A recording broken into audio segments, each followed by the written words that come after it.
Bismillahirrahmanirrahim. Assalamualaikum warahmatullahi wabarakatuh. Bapak dan Ibu guru non-ASN, kabar gembira bahwa Kementerian Pendaya-gunaan Aparatur Negara dan Reformasi Birokrasi telah merilis berkaitan dengan peraturan mekanisme seleksi ASN P3K Guru tahun 2024.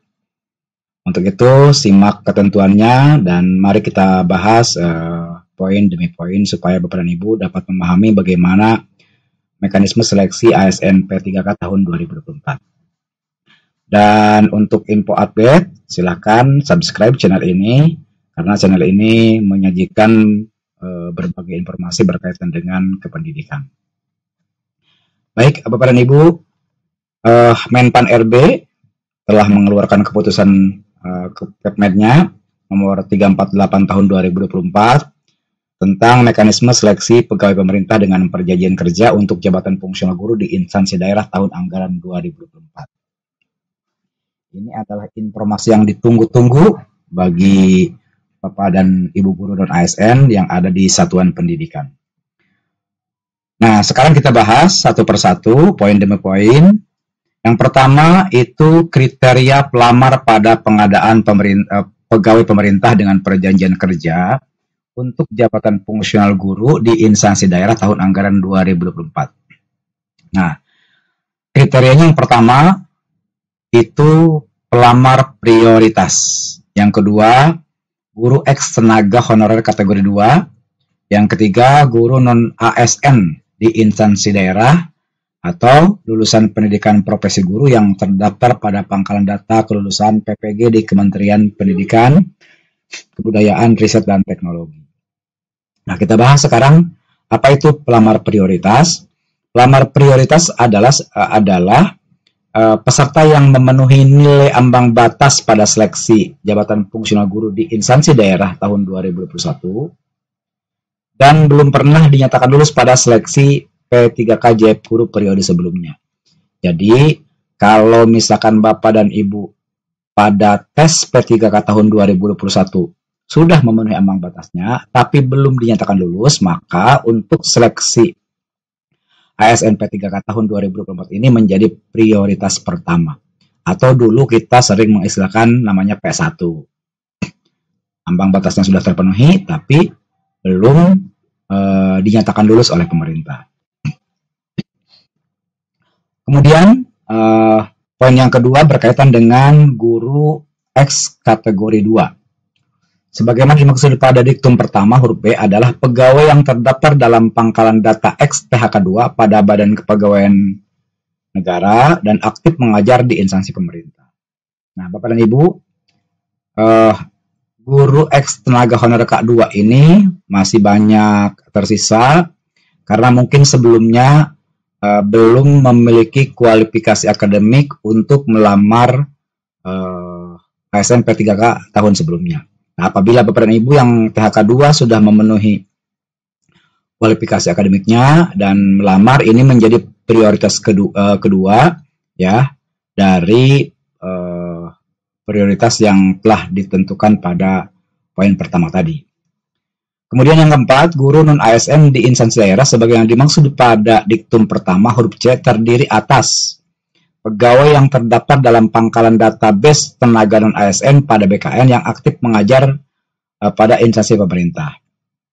Jadi di BKN itu terdaftar ada daftar non-ASN yang masuk pada pangkalan data atau database BKN. Ini menjadi prioritas ketiga dan masuk kepada guru non-ASN yang ada di instansi pemerintah. Yang poin B-nya, guru non-ASN di sekolah negeri yang terdaftar di data pokok pendidikan Kementerian Pendidikan, Kebudayaan, Riset, dan Teknologi dan aktif mengajar paling sedikit 2 tahun. Poin highlight-nya Bapak dan Ibu, paling sedikit 2 tahun atau 4 semester secara terus-menerus di instansi tempat mengajar saat mendaftar. Jadi Bapak dan Ibu, poin utamanya adalah guru non-ASN yang ada di Dapodik telah mengajar paling sedikit 2 tahun atau 4 semester secara terus-menerus di instansi tempat mengajar saat mendaftar. Berikutnya Bapak dan Ibu, di diktum kelima, pelamar sebagaimana dimaksud pada diktum pertama, huruf A, B, dan C hanya dapat melamar pada instansi pemerintah tempat mengajar saat mendaftar. Jadi misalkan kalau misalkan di Kabupaten A, maka mendaftarnya di Kabupaten A lagi. Tidak bisa melamar ke Kabupaten B, ya, atau Kabupaten C. Diktum ke-6, dalam hal terdapat pelamar prioritas sebagaimana dimaksud pada diktum pertama huruf A berasal dari luar instansi pemerintah atau dari sekolah swasta, disyaratkan memiliki surat izin untuk melamar pada seleksi P3KJF guru di instansi daerah tahun anggaran 2024 dari kepala instansi atau lembaga yayasan. Nah, ini penjelasannya. Dalam hal terdapat pelamar prioritas, jadi yang P1 tadi ya, yang poin pertama, sebagaimana dimaksud pada diktum pertama huruf A berasal dari luar instansi pemerintah, dari kabupaten lain misalkan, atau dari sekolah swasta, disyaratkan memiliki surat izin. Jadi harus ada izin terlebih dahulu dari kepala instansi atau lembaga atau yayasan untuk ikut melamar. Kemudian poin ke-7, pelamar pada seleksi P3KJF guru di instansi daerah tahun anggaran 2024 wajib memiliki kualifikasi pendidikan dengan jenjang paling rendah sarjana atau diploma 4. Jadi syaratnya itu wajib memiliki kualifikasi akademik S1, ya. Ini sesuai dengan surat edaran Direktur Jenderal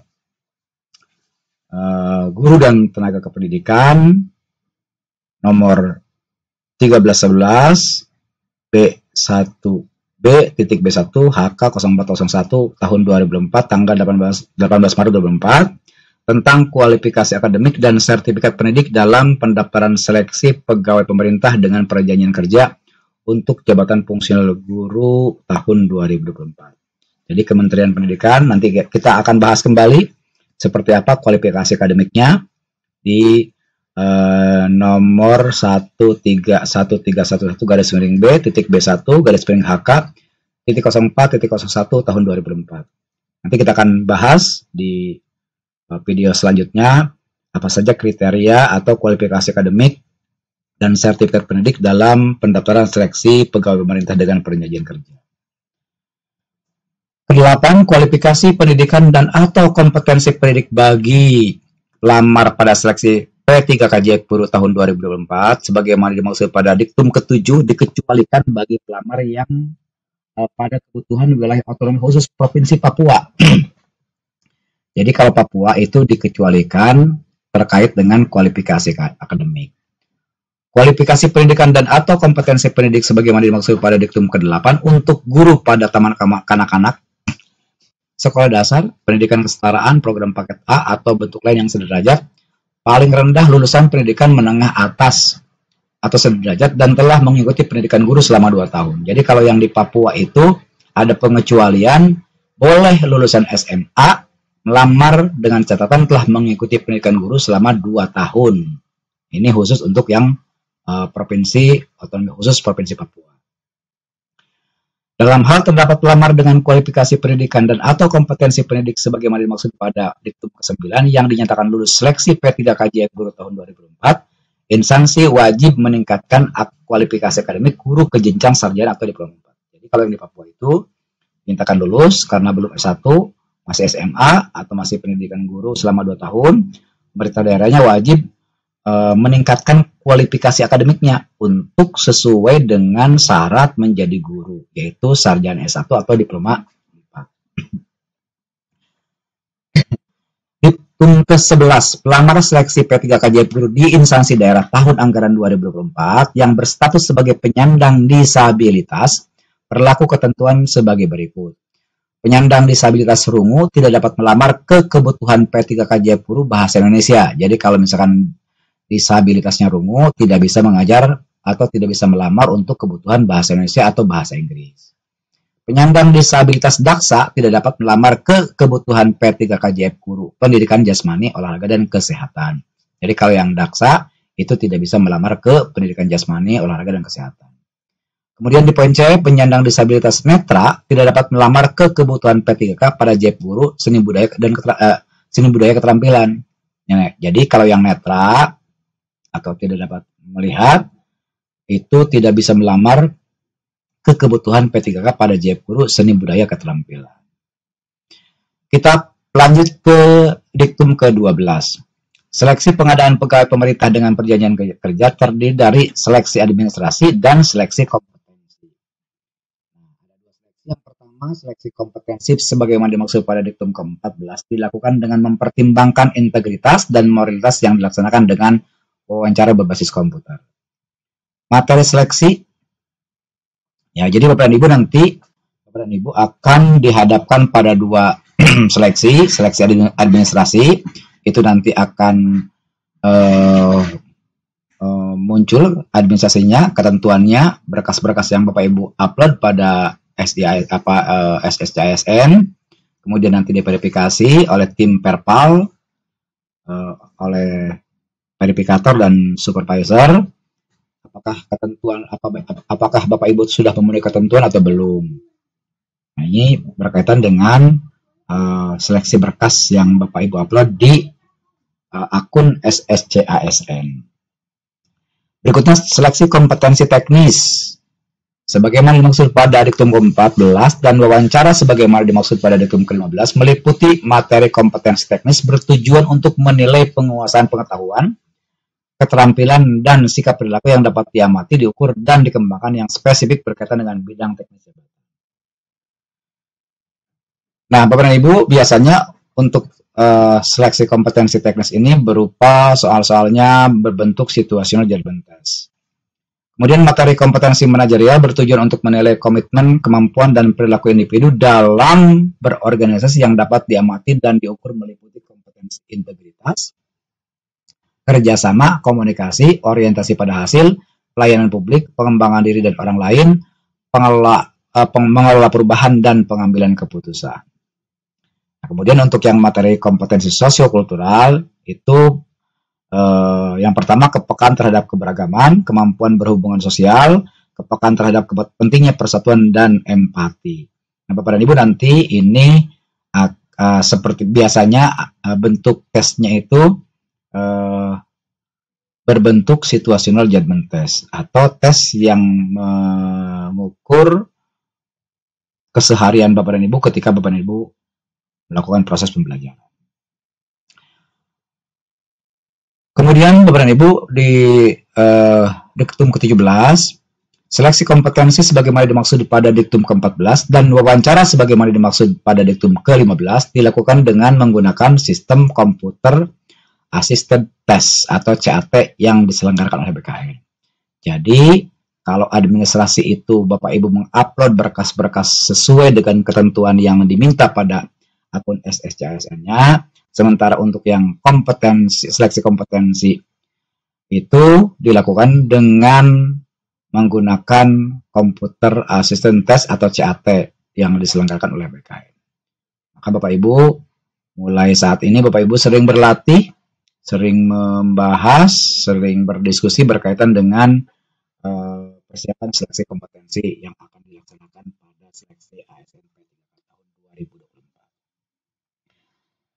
Seleksi kompetensi manajerial dan sosiokultural sebagaimana dimaksud pada diktum ke-14 itu dilaksanakan dalam durasi waktu 120 menit atau 2 jam. Ibu nanti akan menghadapi tesnya itu selama 2 jam dan wawancaranya itu langsung di komputer ya. Pada saat CAT itu ada 10 menit. Ketentuan sebagaimana dimaksud pada diktum ke-18 dan diktum ke-19 dikecualikan bagi pelamar penyandang disabilitas sensorik netra. Kemudian seleksi kompetensi teknis manajerial dan sosiokultural bagi pelamar penyandang disabilitas sensorik netra dilaksanakan dalam durasi 150 menit. Dan wawancaranya itu diperkirakan sekitar 15 menit. Jumlah soalnya, Bapak Ibu, jumlah soalnya itu semuanya ada 145 butir soal dengan rincian seleksi kompetensi teknis sejumlah 90 butir soal, seleksi kompetensi manajerial sejumlah 25 butir soal, seleksi kompetensi sosiokultural sejumlah 20 butir soal, dan wawancara 10 butir soal. Jadi semuanya ada 145. Disarankan Bapak dan Ibu berlatih membuat simulasi soal, menjawab simulasi soal supaya Bapak Ibu terbiasa menjawab soal yang bentuknya situasional judgment test. Bobotnya Bapak Ibu untuk kompetensi teknis itu paling rendah 1. Jadi semua soal yang Bapak Ibu jawab itu ada nilainya. Dan paling tinggi 5 serta tidak menjawab bernilai 0. Apabila Bapak Ibu tidak menjawab 0 nilainya, tapi menjawab itu 1 minimal paling rendah dan paling tinggi 5. Jadi ini sepertinya seperti kalau soal SJT itu mana yang paling efektif gitu ya, yang Bapak Ibu pilih. Jadi Bapak Ibu pilih soal, ketika klik pilih jawabannya itu sudah pasti nilainya 1. Untuk materi soal seleksi kompetensi manajerial, sosiokultural, dan wawancara, bobot jawaban benar paling rendah 1, paling tinggi 4, serta tidak menjawab bernilai 0. Ke-25, nilai kumulatif paling tinggi untuk seleksi kompetensi dan wawancara adalah 670 dengan rincian. Jadi kalau nilai paling tingginya itu apabila Bapak Ibu menjawab dari soal semua benar, itu 670, 450 untuk kompetensi teknis, 180 untuk seleksi kompetensi manajerial dan sosiokultural, dan 40 untuk wawancara. Seleksi kompetensi teknis sebagai pelamar prioritas menggunakan hasil seleksi tahun 2021. Jadi untuk yang pelamar P1 atau prioritas 1 itu mengambil hasil dari seleksi tahun 2021. Pelamar yang memiliki sertifikat pendidik linear dengan jabatan yang dilamar dan terdaftar dalam pangkalan data Kementerian Pendidikan, Kebudayaan, Riset, dan Teknologi mendapat nilai paling tinggi sebesar 100% dari kompetensi teknis.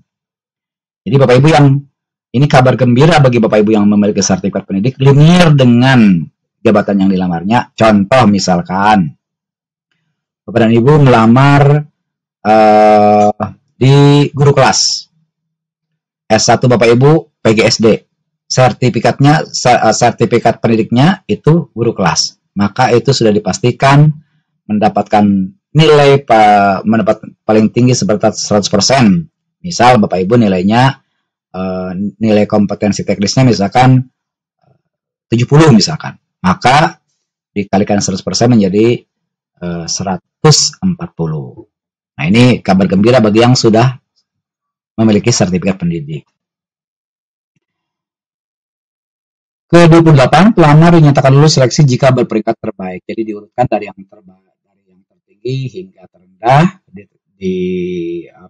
diurutkan sesuai dengan formasi yang sudah ditentukan oleh daerah. Berapa formasinya? Misalkan guru kelas, formasinya misalkan 78, maka diurutkan dari yang terbaik, diurutkan sampai dengan terpenuhinya formasi 78.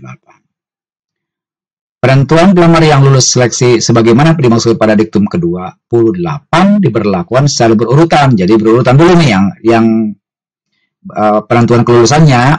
Yang pertama P1 dulu atau pelamar prioritas dulu.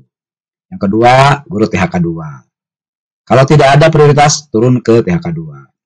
Yang ketiga pegawai yang terdaftar dalam pangkalan database non ASN pada BKN yang aktif mengajar pada instansi pemerintah. Ada di BKN terdaftar, itu prioritas ketiga.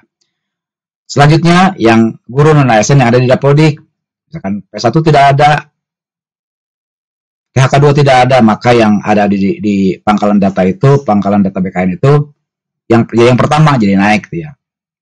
Kemudian guru non ASN yang ada di sekolah negeri yang terdaftar pada Dapodik mengajar aktif paling sedikit 2 tahun atau 4 semester secara terus-menerus di instansi tempat mengajar saat mendaftar.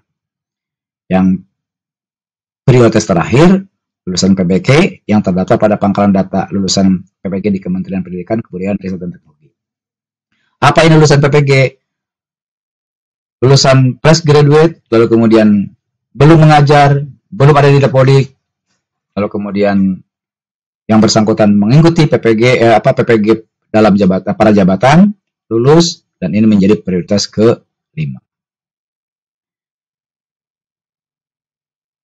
Urutan kelulusan bagi pelamar prioritas sebagaimana dimaksud pada diktum ke-29 huruf A berlaku ketentuan sebagai berikut. Tadi THK 2, guru non ASN, lulusan PPG, dan guru swasta. Dalam hal pelamar telah mengikuti seluruh tahapan seleksi pegawai pemerintah dengan perjanjian kerja, namun tidak dapat mengisi lowongan kebutuhan, dapat dipertimbangkan untuk menjadi pegawai pemerintah dengan perjanjian kerja paruh waktu. Nah, ini ada kabar yang gembira lagi, bahwa bagi yang tidak lulus nanti akan masuk kepada P3K paruh waktu. Nah, kebutuhan bagi pelamar sebagaimana dimaksud pada Diktum ke-31 diusulkan oleh pejabat pembina kepegawaian. Jadi bagi yang tidak lulus itu akan menjadi ASN P3K paruh waktu.